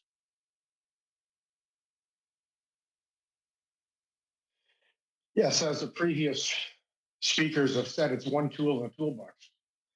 And there's no question we have to be in a situation where the rapid testing is done on the departure as well as the arrival. And we have to make sure there's adequate time so that we can get decent results. Is it perfect? No. That's why, obviously people coming into Canada, they're still going to have to be some quarantine. But it's just one part of the overall strategy. It's not the entire strategy, but just one part. Thank you very much. In terms of, I know the Canadian model, and I don't want to call it the Canadian model because I don't think it originated from us. There are 20 other countries doing it, and I think the US is moving to it well. But in terms of the rapid testing, the infrastructure exists because I don't have up-to-date figures, and I take you at your word. We've heard from Transport Canada officials, or I have anyways, that numbers are way down. But at a certain point, I know an airport is a big space, and our land borders, do we have the capacity to do these rapid tests? And at what point does it stop being effective? And have those discussions taken place? Thank you, Mr. Biddle. And who you're directing that question to? The same three. Well, only time for one. So whoever. Oh, sorry. Let's. I'll ask Mr. Dias because the uniform report was. Thank you, Mr. Dias.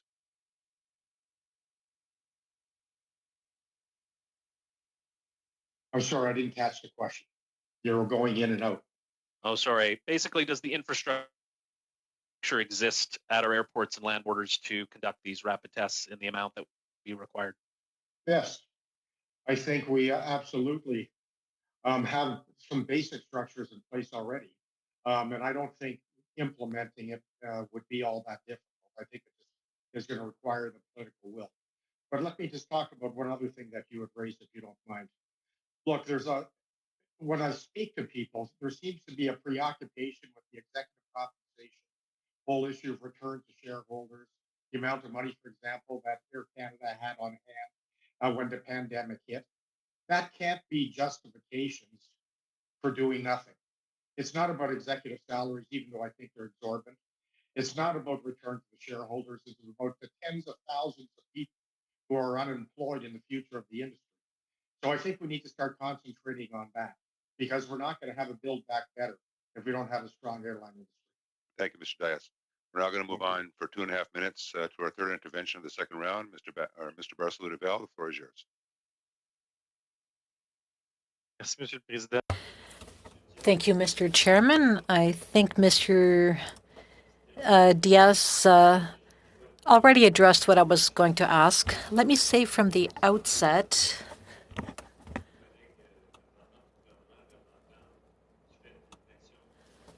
that I'm dismayed that my Liberal colleagues are not ashamed that their government has not helped the airline sector so far. There is a negotiation process between the airlines and the federal government. That's fine, but it seems that this should not be an excuse for government inaction. There's talk about dividends and bonuses and executive pay salary. The government, at the end of the day, is the boss. The government can impose conditions, and just because executives are not happy, too bad. What does Mr. Dias think about this?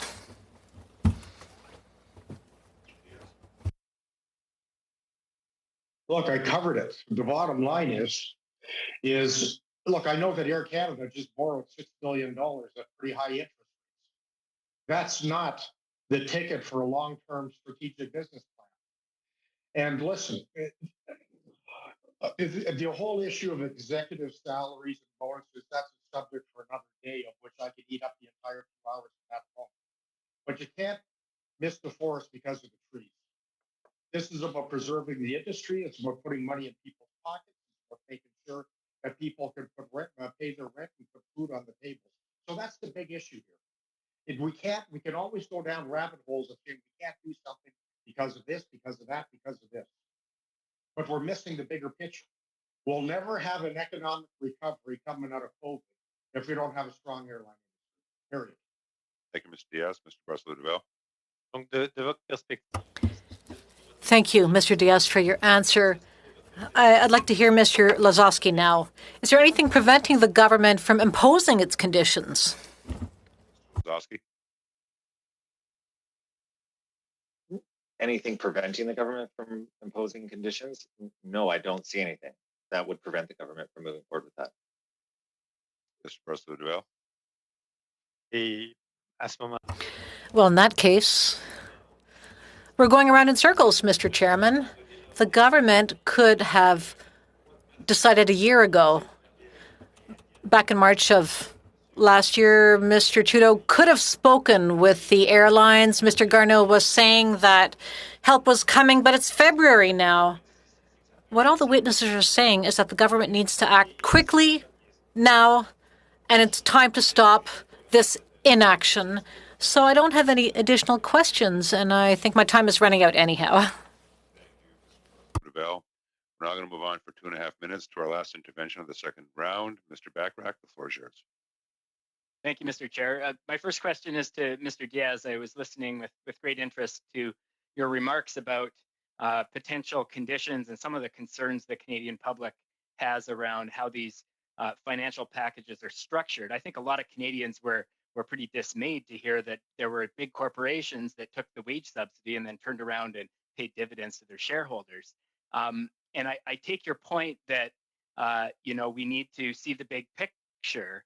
But do you not feel that there's some way to structure a financial relief package in a way that ensures that workers are protected and that these kinds of misuse of public funds are avoided? And if so, what do you think those restrictions or conditions might look like in 30 seconds? 30 seconds. Okay. No, First of all, okay. Look, there's no question. None of that money can be used to bolster CEOs' wages. I think that would be an insult to Canadians. The whole issue of return to shareholders, that's not what it's about. The money should be used specifically for the industry, specifically to put people to work. Look, one of the problems with the wage subsidy program was saying to the employer, we'll pay you the wage subsidy, but you're going to provide all of the payroll taxes, benefit costs, everything under the sun. In some circumstances, it just wasn't compatible with what they could afford. So look, you have to make sure that it's structured so that the bosses get absolutely nothing. And also, by the way, I realize that we're keeping away from the subject, but the federal government's not going to give a nickel to an airline unless they're prepared to pay citizens that want their cash returned. So there's going to be an element that's going to have to satisfy the consumer, and I understand that as well. So there's no reason why the government can't put into place a package that says, here's X amount of dollars, you're going to repay the customers, we're going to fix the wage subsidy piece so that you can bring more people into work. And it has to be all based on getting people back to work and securing the industry, not those that are profitable. Thank you, Mr. Bachrach. Got time for one quick question. Okay, I know I'm jumping around a little bit, Mr. Chair, but I'd love to ask my last question to Mr. Cameron. The Member of Parliament for Windsor West, Mr. Brian Massey, has a private member's bill right now that would empower the minister to remove certain airports from consideration by NAVCAN for service cuts. Do you feel, Mr. Cameron, that this private member's bill would help prevent the kind of situation that we're seeing right now? Mr. Cameron? Without seeing it, the only thing I can say is to a small extent, yes.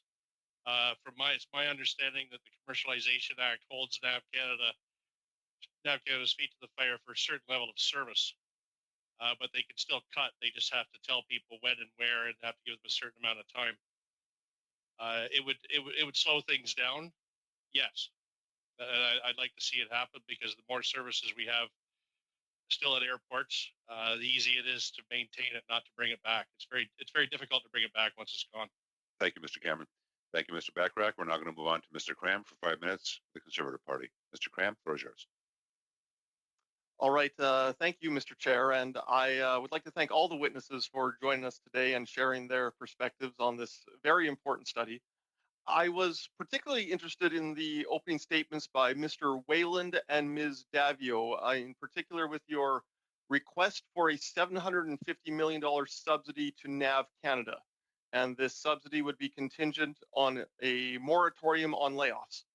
As I'm sure you're aware, NAV Canada is currently studying the closure of several air traffic control towers across Canada. Does that mean that your unions are also in favor of a moratorium on the closure of air traffic control towers as well?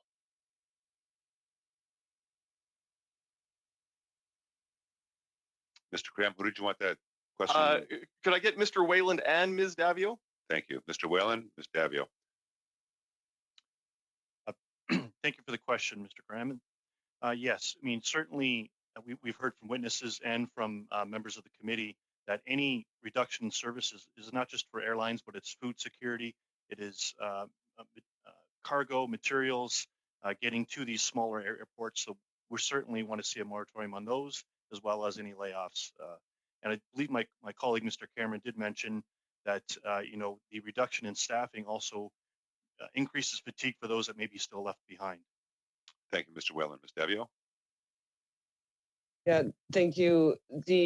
As you could tell by Matt and my opening remarks, we've been comparing notes and working together on this issue. That's because not one of our groups of members could operate in a silo, and the workers, particularly at NAV Canada, rely very heavily on each other's expertise. So a cut to my members, for example, could necessarily affect the safety of other members and the Canadian public. And so it's really important to recognize that we're not just talking about an airline industry, as I mentioned. This is about a whole aviation industry. And when you cut workers, you absolutely have to reduce points of service, or at least reduce the level of service that necessarily impacts on safety for Canadians, and definitely needs to be addressed. So we absolutely support a moratorium on further layoffs. We believe that the money that we're requesting could fund the existing workforce so that no further cuts are required. Because as we mentioned, it was NAV Canada was understaffed even before the pandemic, and understanding that there's been a reduction in air traffic, a number of these services don't reduce their workload as a result of reduced flights. So it means that those left behind are going to have to work that much harder, and again, results in safety concerns for Canadians. Thank you, Ms. Davio. Mr. Cram, the floor is yours again. Yes, and I believe Mr. Wayland and Ms. Davio had indicated that they were unable to get a meeting with the minister to present this plan, but they were able to meet with the parliamentary staff of the minister. So can you tell us, what did the parliamentary staff say when you presented the plan for a subsidy for NAV Canada? Ms. Davio? They said, thank you very much. We'll relay this information to the minister.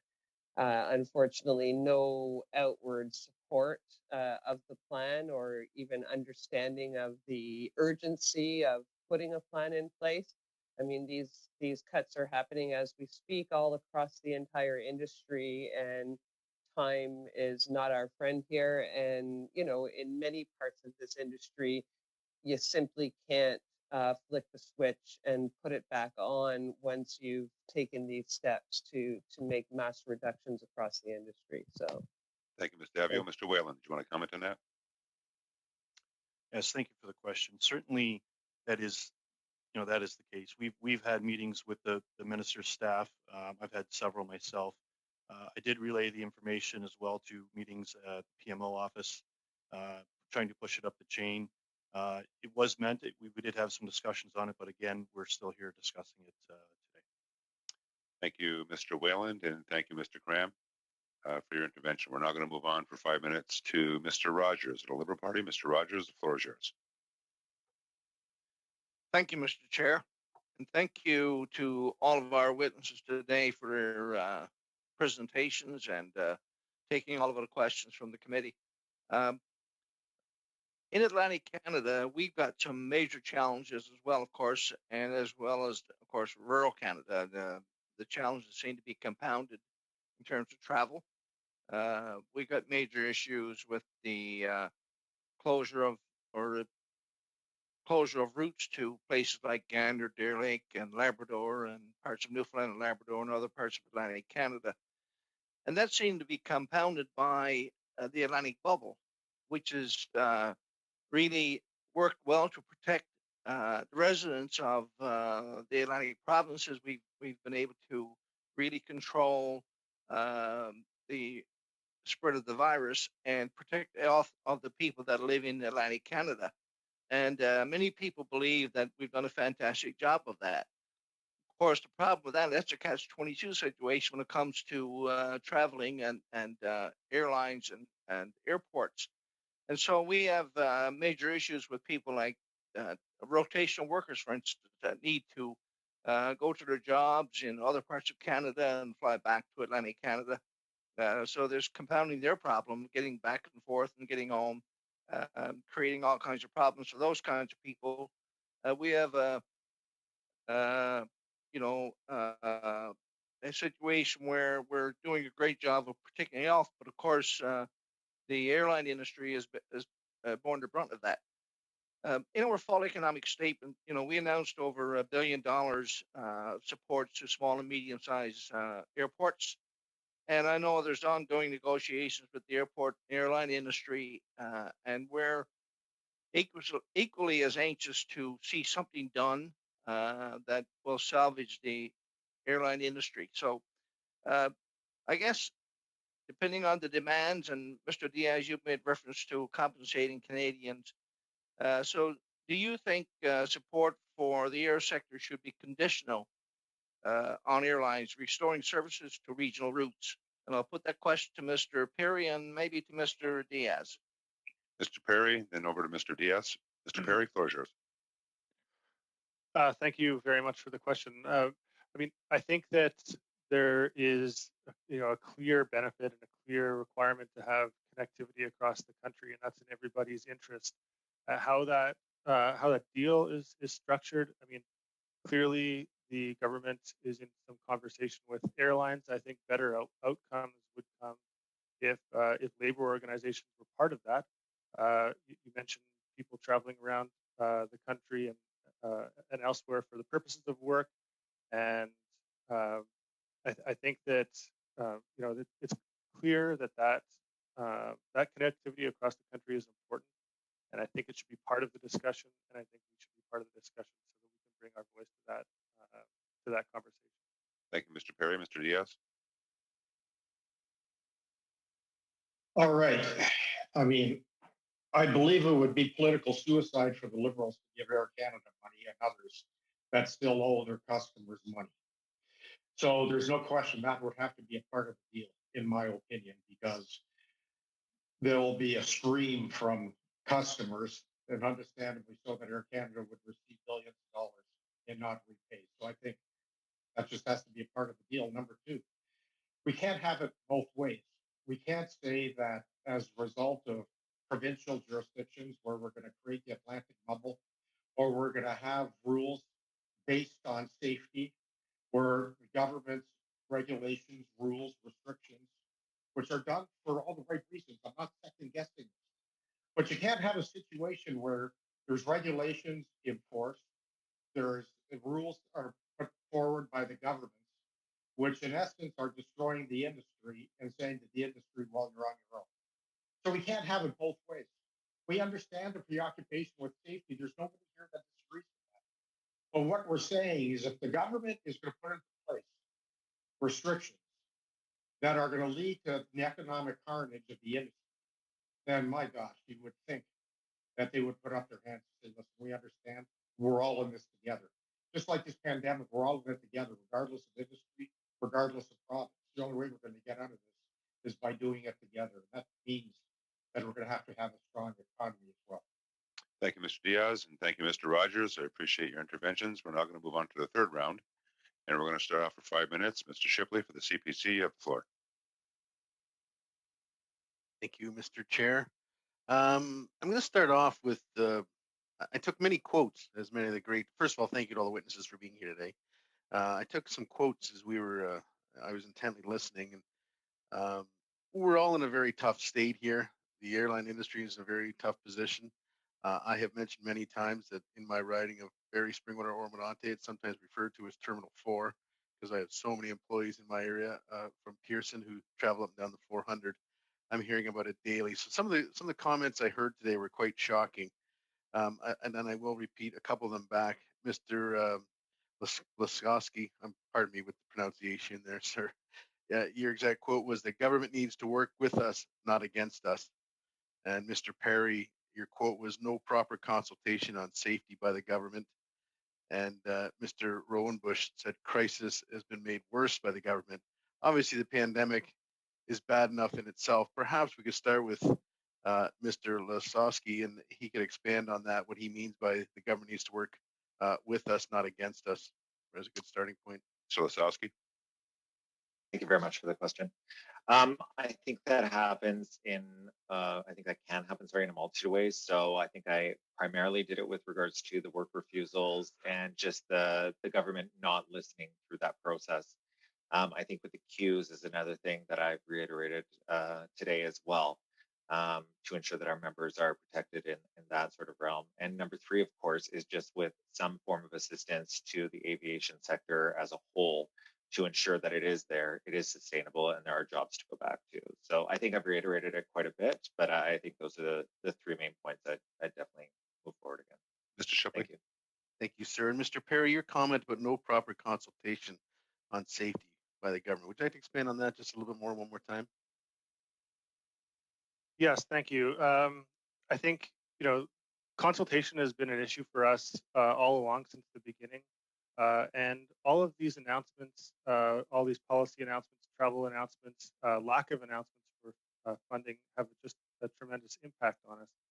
Safety, anytime you've got an industry, a safety sensitive industry, and there is no more safety sensitive industry than aviation, where training and efficiency are at issue, you really need to be talking to the people who are the experts. And we share that with NAV Canada employees and pilots, and actually basically all aviation employees share that issue. So consultation is of the utmost importance when safety is involved, and frankly, we're the experts, as are all the other members of this panel. Thank you. Thank you, Mr. Perry. And I'll just go to my last quote when I was mentioning with Mr. Rowenbush about he, and his opening statement mentioned that this crisis has been made worse by the government. Could you expand on that, Mr. Rowenbush, please? Mr. Rowenbush. Absolutely. Thank you, Mr. Shipley, for the question. What I was getting at with that statement was really quite simply the length of time that this is taking. I know that some of the previous questions alluded to that. We're now going on 11 months since this pandemic began in Canada, and airlines aren't going to last forever. That was where I was going with that comment. 11 months in, and we're now being convened to have this discussion. And I just want to reiterate, I think I wouldn't imagine there's one witness before you today that hasn't spent a significant amount of time trying to reach out and communicate with government officials around the severity of this situation. And for it to have dragged on this long is just extremely frustrating, and to be very honest, very frightening to our members who may not have an industry to go back to. So that was the gist of that comment there. Thank you. Thank you. And my last question, Chair, I'm not sure exactly who to direct this to. Perhaps one of those three gentlemen who spend more time at the airports than some of the others. I had a call just before our meeting, so I didn't have a lot of time to do my own research on this.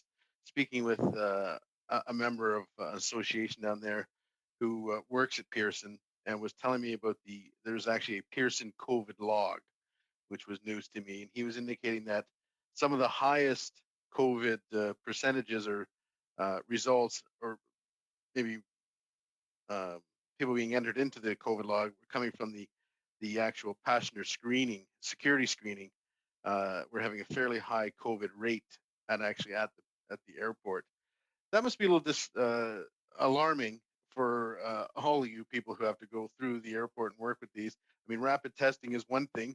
It really doesn't do much good if you get a rapid test and then you're actually getting the COVID pandemic from someone who's screening you at the airport. Have you heard about this Pearson COVID log? And can anybody comment at all on the numbers that are being kept on that, in particular with the passenger security screening people. Would anybody know about that through Pearson? I don't see anybody jumping to it. And the 5 minutes, Mr. Perry, do you want to comment on that quickly? I'm unfamiliar with the log, although I can say that we've submitted multiple recommendations about how passengers and how airports should be oriented and how these processes should be addressed. There's good information out there from ICAO, IATA, other organizations, and we forwarded much of it to the government. Thank you, Mr. Perry. And for our last speaker of the day, as we only have 4 minutes left before the meeting is called, is Mr. Sidhu of the Liberal Party. Mr. Sidhu, you got 5 minutes. You have the floor. Thank you, Mr. Chair, and thank you to all of our witnesses for being with us today.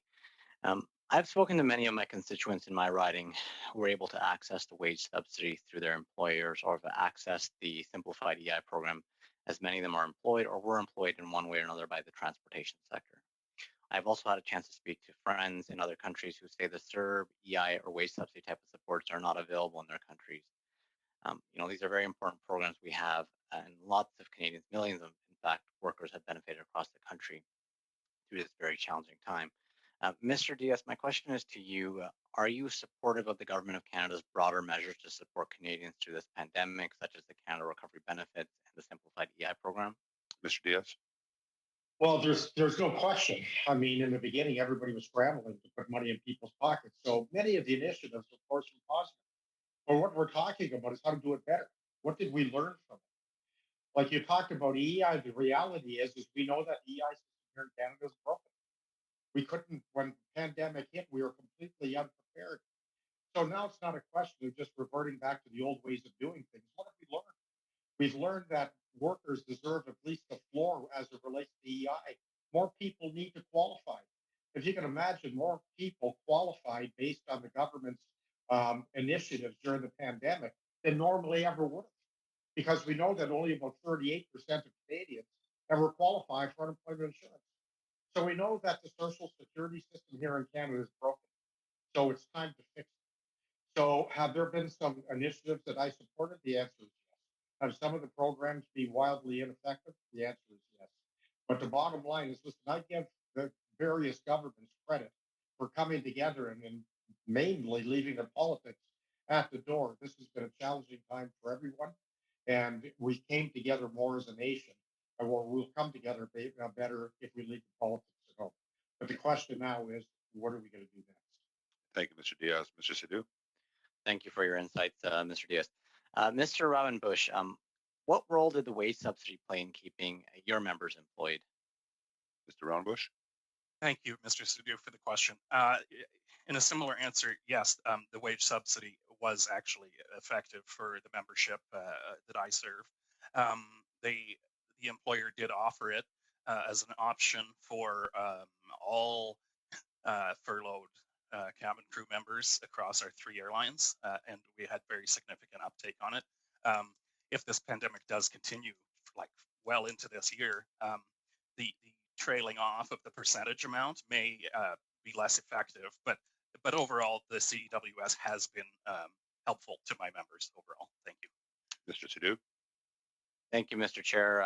The other question was answered by a previous witness, so I'll leave it at that. I think our time's run out. Monsieur le Président? Thank you. Yes, Mr. Barcelona.